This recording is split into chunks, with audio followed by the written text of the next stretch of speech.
All right, good morning, everyone. We're going to go through the notes over writing style you'll find in your assignments on Schoology this week.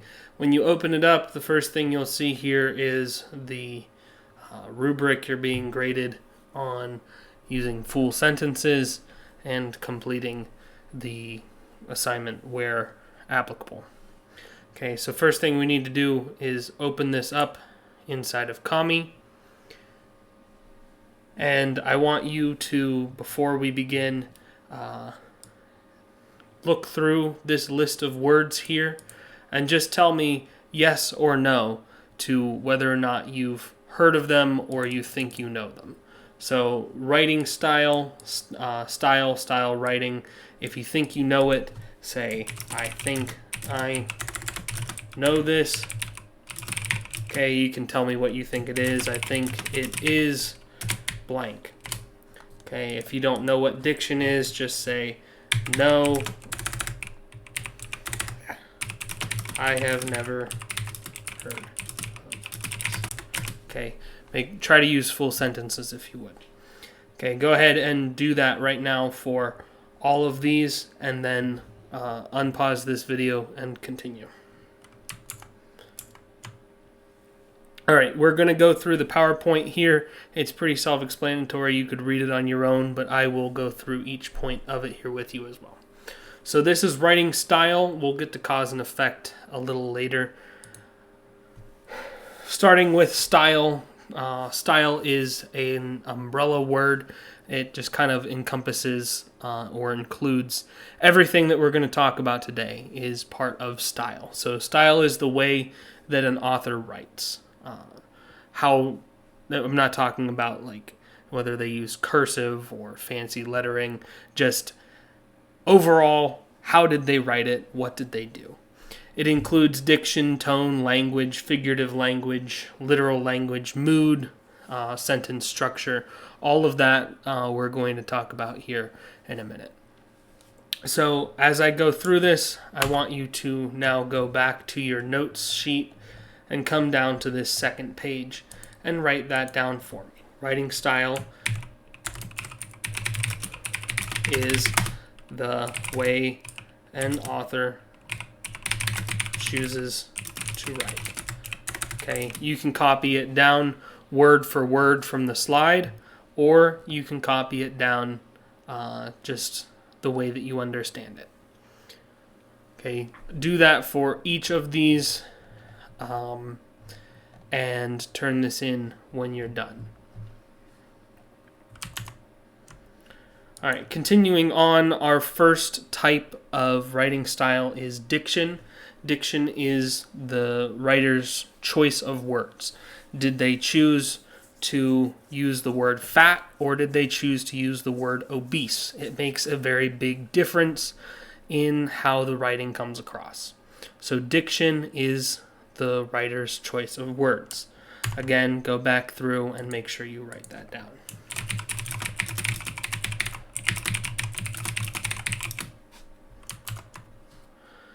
Examples here we have formal and informal. Everyone, I'm assuming, knows what slang is.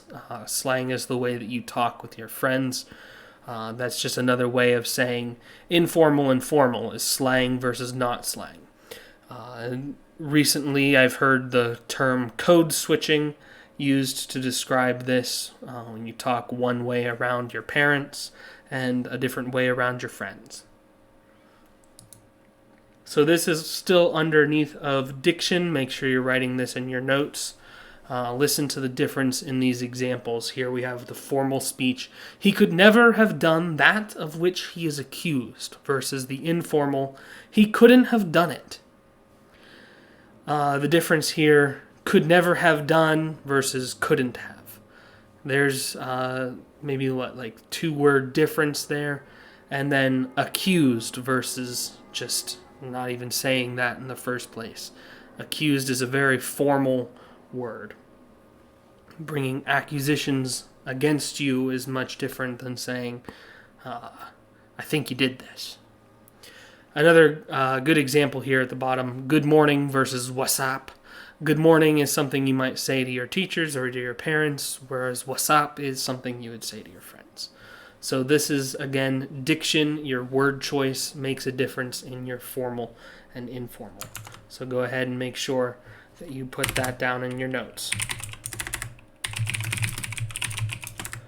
somehow. All right. Here's a little game you can play with yourself for a second. Identify whether this is formal or informal. Where are you at?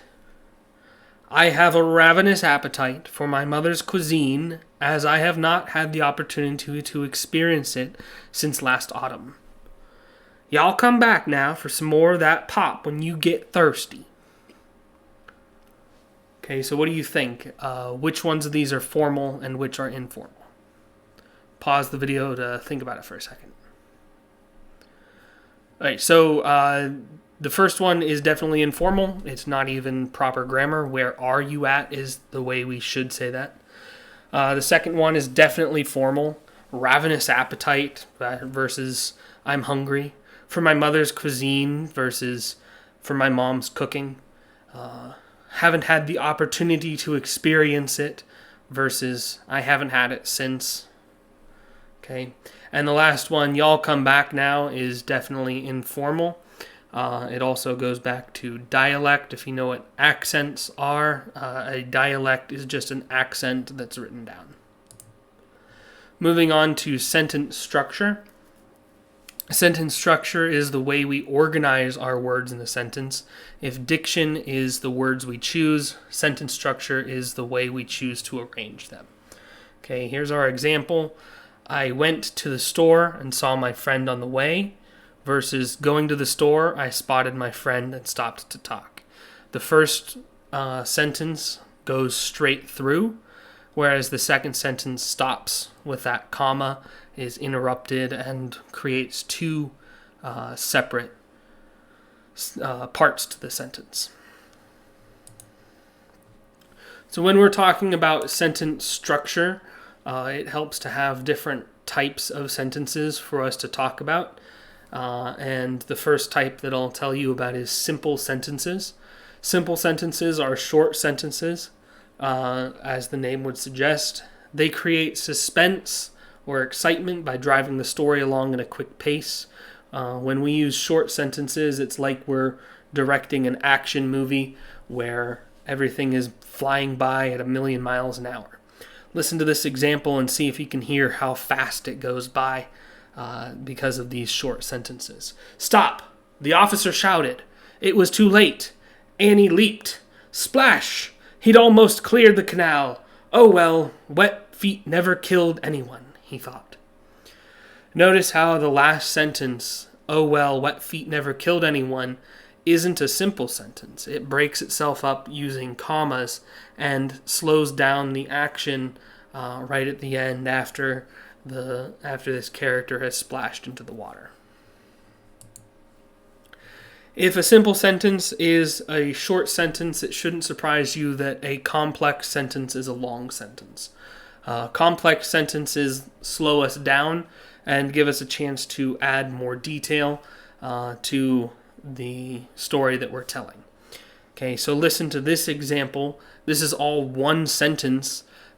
Think of the difference between this and the last one, where the last one was much faster. This slows down and shows us a lot more detail.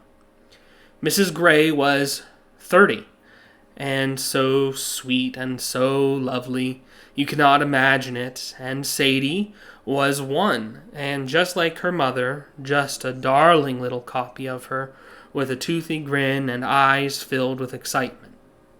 Yes, that is all one long sentence. It uses the word "and" a few too many times, but other than that, it is perfectly grammatically correct.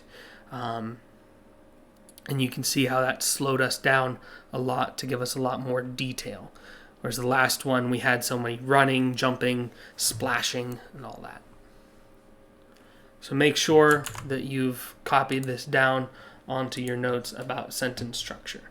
Sentence structure is the way that sentences and words are arranged. We have simple sentences that are short and create quick scenes, and complex sentences that are long and slow us down to add detail.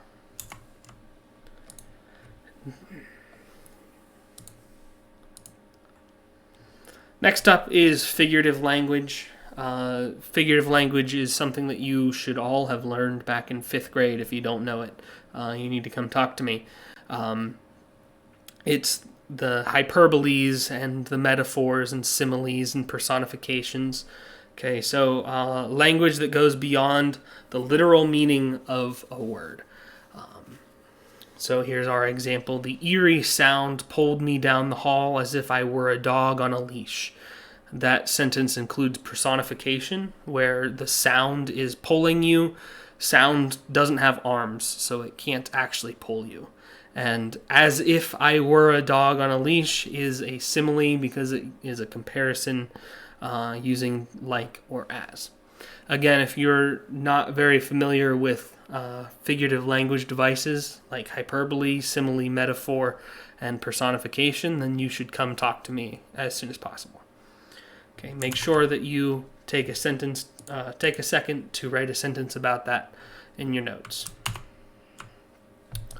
Moving on to literal language. Literal language is words that only use their defined meaning, as opposed to figurative language, where what we're saying isn't exactly what we mean. Kind of like with sarcasm, if I were to say, yeah, totally, you're doing a great job when you just fell on your face, then I'm not really saying what I mean. I'm not being literal, I'm using sarcasm. So literal language is saying exactly what you mean. Our example here, I walked down the hall trying to follow the eerie sound. So in the last one, we personified the sound, made it sound like it was pulling us towards it. Now we're just kind of coming right out and saying what's happening. I'm walking. The sound's not actually pulling me. I'm the one doing the walking. So let's take a second here to look through these examples. She rang up my purchases and placed them in a bag. Is that for figurative language or literal language? Take a second to think about it. Pause the video. Okay, so this is literal language. There's nothing fancy going on here. There's no personifications or metaphors. She didn't ring it up like she was pressured for time. She didn't place them in a bag that seemed as though it had teeth on the ends, a paper bag. Okay, second one, let's think about this. Is this literal or figurative? With fingers like lightning, she rang up my purchases and placed them in a bag as if she were handling fragile eggs. The pause to think about it. This is, of course, figurative language. She had fingers like lightning, that's a simile. Rang up my purchases and placed them in a bag as if, okay, this is another simile, as if she were handling fragile eggs. So take a second and put that down. In literal language is just the opposite of figurative language. Our next section here is tone. Tone is the author's attitudes towards a subject, a character, or the audience. So if a author thinks that something is incredibly important, they're going to write it down in a way that's much different than if they thought it was just boring and nobody needed to hear it.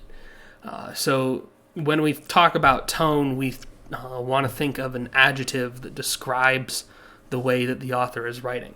So if the author is writing in an admiring way, that means that they think that the stuff that they're talking about is lovely or worthy of admiration. They really like it. Whereas if they're bitter or comic about what they're writing, then they're not quite so happy that they're writing it. That might be the way that most of us write our essays in English class. My voice is kind of going a little bit. I apologize for that. Let's try to identify the tone here in these sentences. First one, I can't stand when my sister tags along with me and my friends. Now, how does the author sound about that? Pause to think about it. So this one is absolutely kind of like an annoyed tone. They aren't happy about it. So any adjective that you can think of that describes the fact that they're not happy about this, annoyed, exasperated, those would all be acceptable tones for this. Next one, the crowd was mesmerized as the ball flew down the court with all the players right behind. Try to pause and think about it for a second.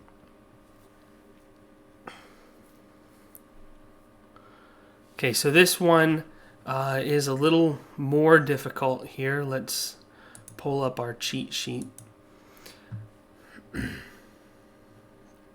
So a good word to describe this would be amazement or amazed. If the author just can't believe that this is even possible, then they're using words like mesmerized and flew down the court like it's something spectacular that's happening. All right, our last one. I think this one's probably the hardest one. So try to get this one right. The dog sat on the doorstep in the pouring rain, howling to be let inside, but its pleas were ignored by its owners. How do you think the author feels about this? Pause to think about it. Okay, so the author absolutely feels sad for this dog. So a good word to describe this kind of tone would be pitying. The author has a pitiful tone towards the dog. That means that they feel sorry for the dog. Make sure you take a second to write this down for tone. Tone is the way that the author feels about what he or she is writing. All right, our last one for the day is mood. The mood is the atmosphere or feeling based on the author's description of the setting. Basically, this means that this basically means how do you feel while you're reading the story. If the tone is the way the author feels, then the mood is the way that you feel. Does the story make you feel gloomy? Does it make you wonder what's going on? Does it make you sad? Does it make you happy? Is it scary? Is it... I think I ran out of adjectives there. Is it intense? Those would be all different types of moods. So if we look at the next slide here, we have some pictures. What mood do each of these pictures make you feel? Think about it for a second.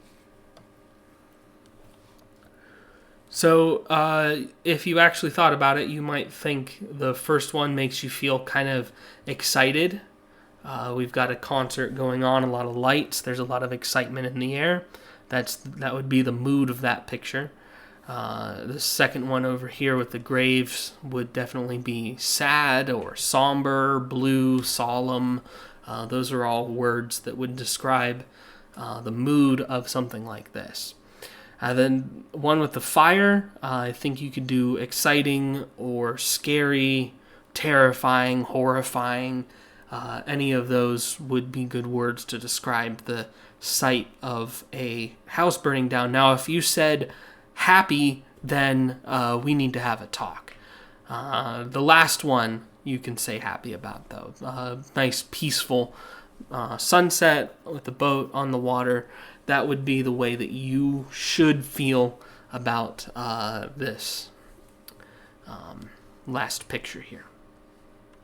Okay, so make sure you take a second to write down on your sheet here. Mood is the way that you're supposed to feel about the writing or whatever it is that you're looking at. Of course, that extends to pictures. All right, the last thing I want to talk to you about real quick, there's no place for on the notes, but I want you to just start thinking about it here. Cause and effect. The cause is something that makes something else happen. Of course, we should kind of make sense. Why did this? If a ball falls off of a cliff because you pushed it, the cause would be the pushing. Okay, and an effect is what happens as a result of the cause. So again, with the ball being pushed off a cliff, the effect is that it falls. To find the effect, you just have to simply ask what happened. An example here: I missed school because I forgot to set my alarm. Okay, so I want to end today by just showing you a quick video, if it'll open here.